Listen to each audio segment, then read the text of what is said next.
Eh bien, de retour sur le plateau Village Semence, bonjour à vous. Vous êtes de plus en plus nombreuses et nombreux à nous suivre avec nos amis du GNIS, les émotionneurs, tous ces techniciens et techniciennes qui sont là tout autour de nous. J'en reparlerai à l'issue de ce plateau. Ils sont admirables. Aujourd'hui, nous allons parler nouvelles technologies dans le monde agricole, enjeux et perspectives. Et pour cela, j'ai le grand plaisir d'accueillir Mona Trecchia. Mona, bonjour, merci d'avoir répondu à notre invitation. Bonjour. Alors Mona, vous êtes conseillère territoriale en charge du développement numérique du territoire de la Plaine Commune Grand Paris et conseillère municipale à Épinay-sur-Seine. On a déjà eu l'occasion de se croiser sur un plateau, je crois. Tout à fait. On commence à bien se connaître. Et puis Norbert Benamou, vous êtes directeur général d'Arvalis, l'Institut du végétal. Vous allez nous expliquer ce qu'est cet Institut du végétal et puis nous parler également des nouvelles technologies dans le monde agricole. Ma première question, honneur aux dames, vous ne m'en voudrez pas, honneur aux dames. Mona, quand on parle agriculture, cela vous inspire quoi sur votre territoire? Et j'ai envie de dire que souvent, on en parlait avec Norbert tout à l'heure, quand on parle d'Île-de-France, les gens pensent Paris, banlieue, mais terre agricole, pas du tout. Alors que l'Île-de-France est une terre agricole presque par excellence. Alors effectivement, quelques mots sur Plaine Commune, c'est un territoire du Grand Paris qui rejoint 9 villes de Seine-Saint-Denis. Et effectivement, l'agriculture urbaine, je dirais, fait partie de notre stratégie de développement par rapport au patrimoine aussi. On a un fort patrimoine dans la région d'Île-de-France et sur notre territoire.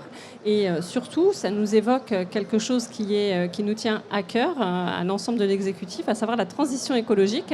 Et puis le monde de l'agriculture, c'est un monde qui a été un des premiers à innover et sur lequel il faut s'appuyer. Et la transition écologique, elle s'appuie à la fois sur des innovations, mais aussi sur de l'innovation sociale et impliquer l'ensemble des habitants à un retour vers la terre et vers cette culture agricole est essentiel. Alors quand vous parlez de transition, de développement durable, de défis climatiques qui sont, vous l'avez dit, des enjeux majeurs, comment accompagner de manière concrète le monde agricole, les agriculteurs et les agricultrices?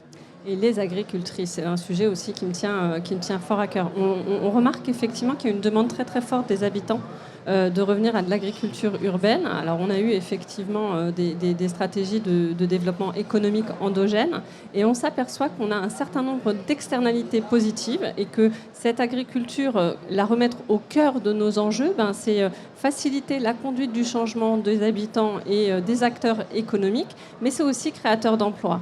Et effectivement, l'agriculture a pour habitude d'innover. Ce sont de véritables précurseurs et des enjeux majeurs, notamment sur la pénibilité du travail, des choses qui ont été évoquées d'ailleurs sur le salon de l'agriculture. Mais les femmes sont souvent des femmes conjointes et qui sont parfois même dans la précarité. Donc il faut vraiment accompagner cette mutation en tout cas. Et puis je suis intimement convaincue que ça va être créateur d'emplois, de développement économique et une richesse inestimable d'innovation sociale. À Épinay-sur-Seine par exemple, on a en collaboration avec la région Île-de-France, la métropole du Grand Paris, Plaine Commune et la ville d'Épinay-sur-Seine, on a créé la première réserve écologique où on associe une maison aussi citoyenne pour revenir aux fondamentaux et accompagner cette transition écologique, cette sensibilisation et à visée pédagogique et impactant effectivement le secteur de la filière. Des externalités positives sans nul doute qui nous restent à découvrir pour certaines que l'on connaît déjà, mais encore une très très grande richesse à venir. Alors on y reviendra bien sûr sur cette mutation avec les nouvelles technologies. Là c'est la vraie révolution, même dans le monde agricole. Quand on parle de mutation, je me tourne vers Norbert. Je disais, vous êtes directeur général d'Arvalis, l'Institut du végétal. Parlez-nous d'Arvalis. Quels sont les enjeux de votre entreprise? Oui, donc Arvalis, c'est un institut, donc c'est une association, c'est pas une entreprise, mais ça change pas grand-chose. Nous travaillons au profit de certaines filières agricoles qui sont dans le domaine des grandes cultures, les céréales, pommes de terre, maïs, le lin, le tabac. Globalement, on est là pour accompagner ces filières à évoluer, pour apporter des innovations, des solutions qui permettent aux agriculteurs de produire de façon productive en répondant aux enjeux, les enjeux actuels qui sont les enjeux du changement climatique, les enjeux de l'alimentation, les enjeux de la biodiversité. Donc il y a des enjeux majeurs à l'heure actuelle et notre rôle est à la fois d'évaluer des innovations, éventuellement de faire un peu de recherche appliquée et de transmettre l'information, de diffuser cette information auprès des agriculteurs. Sur les enjeux eux-mêmes proprement dit, je dirais que les grandes orientations sur lesquelles on est positionné à l'heure actuelle, c'est pour répondre aux évolutions climatiques, on ne peut plus utiliser des solutions qui étaient des solutions simples. Les solutions simples, c'était face à un problème, vous avez juste un produit à utiliser et vous réglez votre problème. C'est une époque qui est révolue. On n'a plus cette possibilité, on est obligé d'aller chercher des solutions qui sont plus compliquées, plus sophistiquées, et donc forcément ça nécessite davantage d'accompagnement et de changement de pratique. Et, ce qui veut dire que c'est une demande du monde agricole ou c'est vous qui allez les chercher pour leur offrir des solutions? Comment ça se passe? Très clairement, le monde agricole a totalement conscience des enjeux de la société et est en recherche de solutions. On ne fait que répondre aux attentes du monde agricole qui nous demande de les aider à trouver des solutions. Ceci étant dit, il y a beaucoup d'agriculteurs qui cherchent des solutions par eux-mêmes. Ils n'ont pas forcément besoin qu'on les aide. Mais nous sommes, effectivement, chargés d'apporter un certain éclairage. Alors là, je m'adresse à tous les deux. Politique, le responsable d'entreprise. Comment vous voyez le monde agricole actuellement? On dit qu'il y a un grand découragement, on dit qu'il y a de grandes difficultés. Et il y a de grandes difficultés. Les agriculteurs et agricultrices vivent de grandes difficultés financières et autres. Comment, Mona, vous qui connaissez bien ce milieu, qui connaissez bien ce salon, comment vous percevez cette mutation qui arrive dans le monde agricole? Alors, entre l'agriculture d'hier et celle de demain. Alors, l'agriculture de demain, elle ne peut se co-construire qu'avec et pour les agriculteurs. On ne peut pas, apporter des solutions, mais on peut construire ensemble le monde de demain. Et je dirais que même le monde de demain, c'est déjà aujourd'hui. Aujourd'hui, il y a un certain nombre de problématiques qui sont soulevées par le monde agricole, qui sont des fondamentaux pour pouvoir aborder les villes de demain qui, elles, seront forcément durables, avec tous ces enjeux qu'on a évoqués, transition écologique, et faire avec eux et non pas uniquement pour eux est une clé de réussite.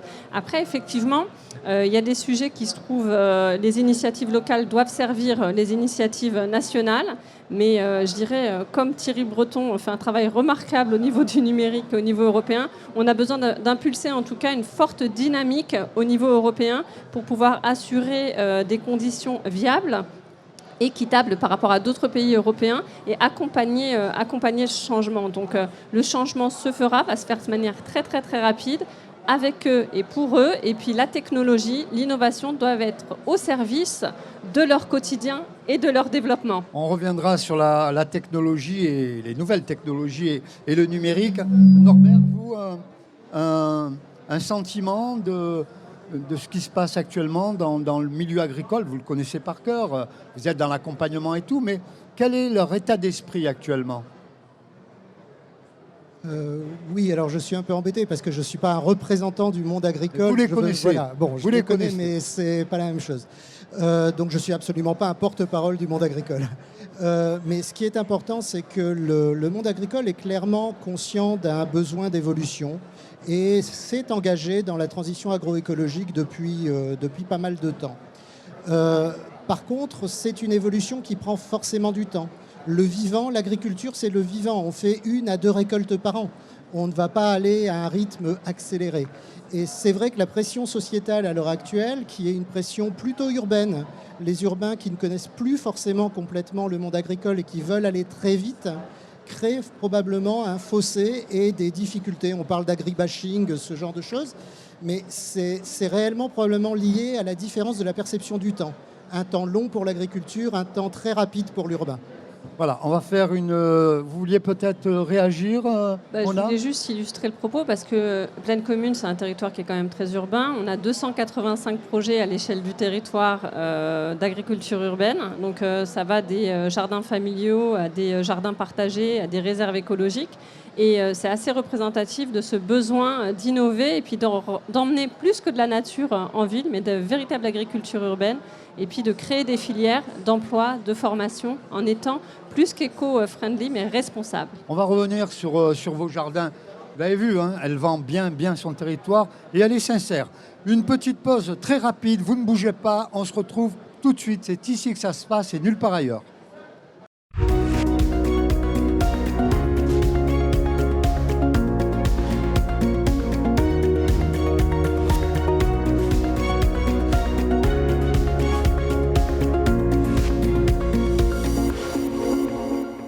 On continue, on est là, on est en famille, on se sent bien, il fait froid dehors, donc vous venez vite au Salon international de l'agriculture, porte de Versailles à Paris, et puis bien entendu, Hall 2.2, stand B24, c'est ici que ça se passe, et nulle part ailleurs, et on est bien sur ce plateau avec deux passionnés du monde agricole.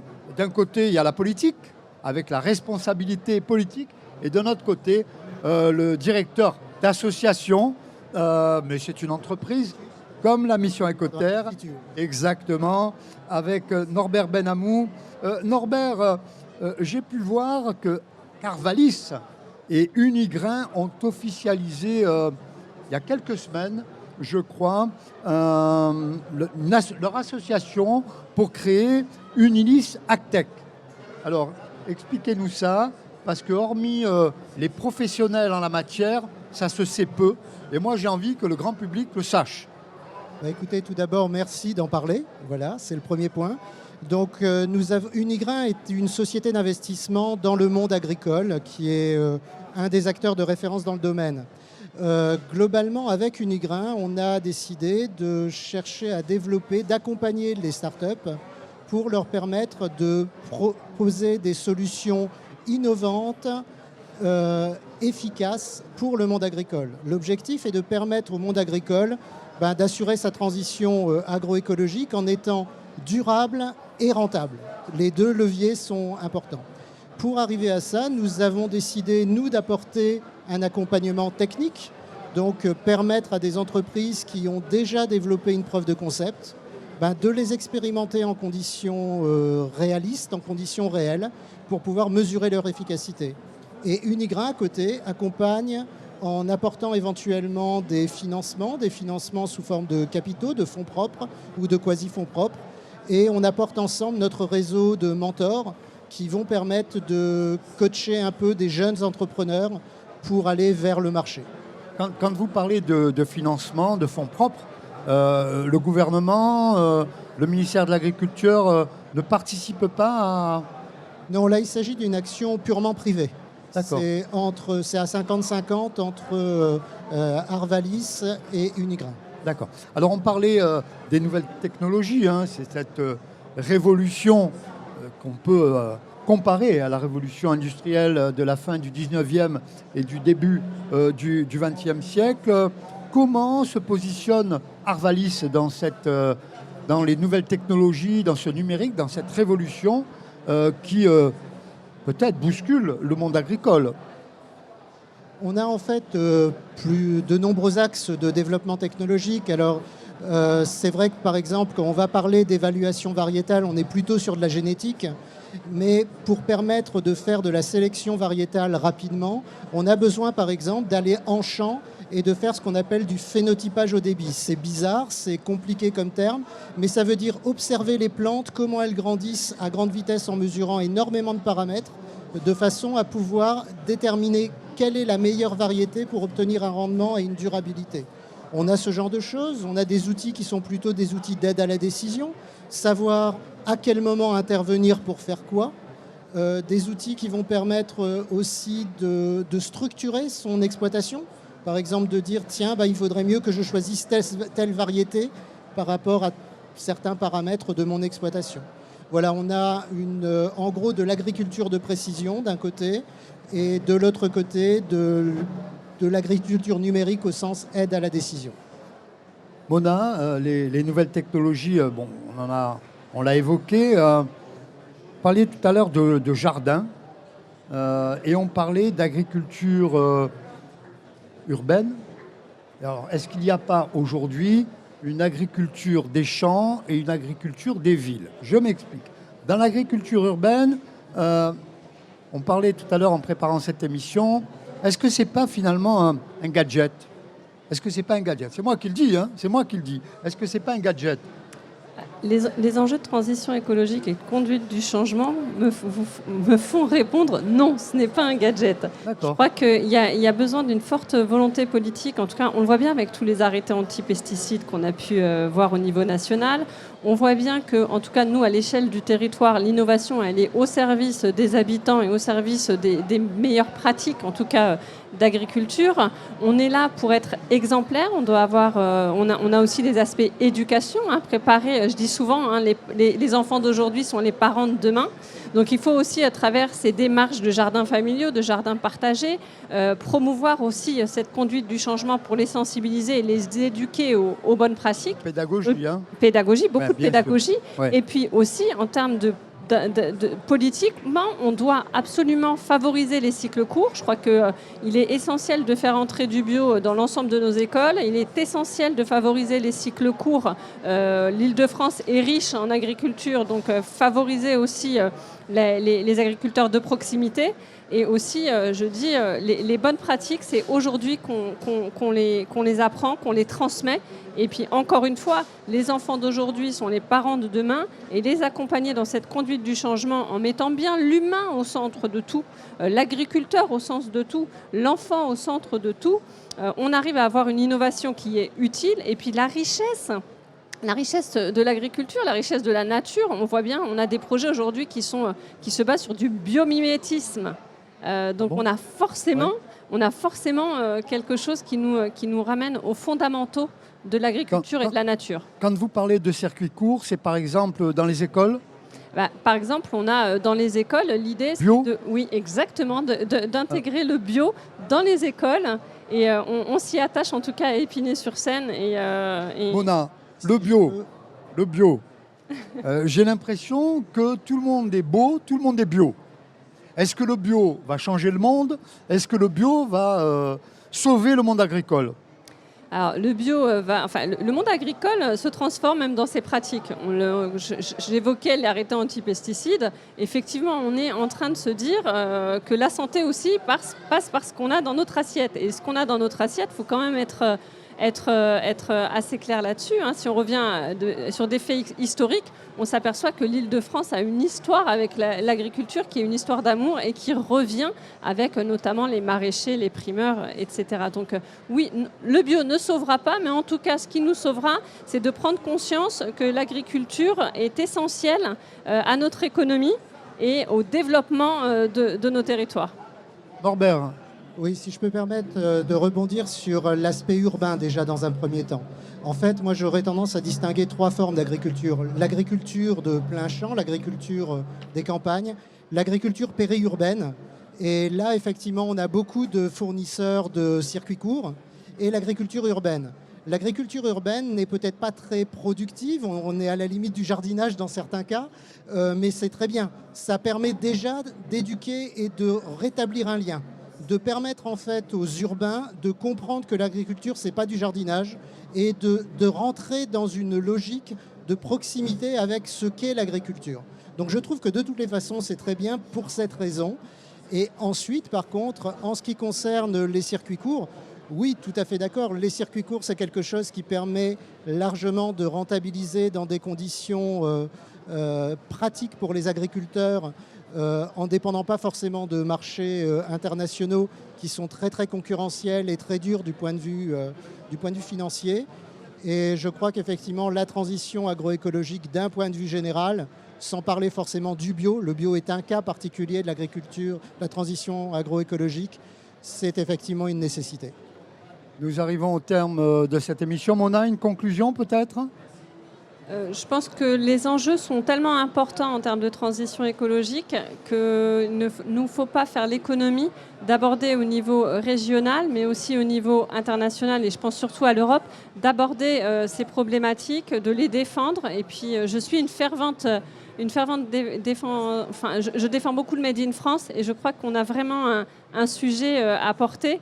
On rayonne au-delà de nos frontières et continuons à faire rayonner nos agriculteurs, nos agricultrices. Et puis, abordons ces sujets de transition écologique parce qu'ensemble, je dis bien ensemble, l'ensemble des acteurs, nous pouvons construire le monde de demain et il est essentiel. Merci Mona, merci Norbert. C'était la dernière pour cette année. Bien entendu, on se retrouvera l'année prochaine, même lieu, sans doute, même heure, sans doute. Un grand merci à nos amis du GNIS, et je vous conseille d'aller sur le stand qui est juste là derrière. C'est magique.